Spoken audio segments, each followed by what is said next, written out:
There once was a princess which tastes like bubblegum that all the animals ate in the land. Her evil stepmother was mad since she wanted to be eaten since she tastes like blueberries.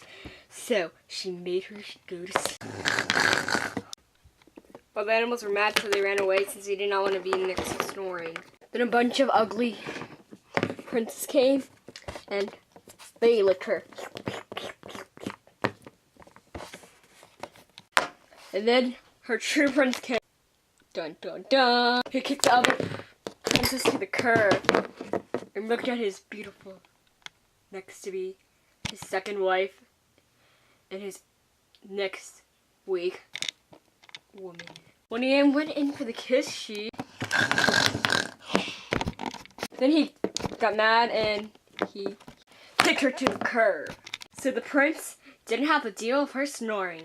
He got married to a pretty woman named Bob.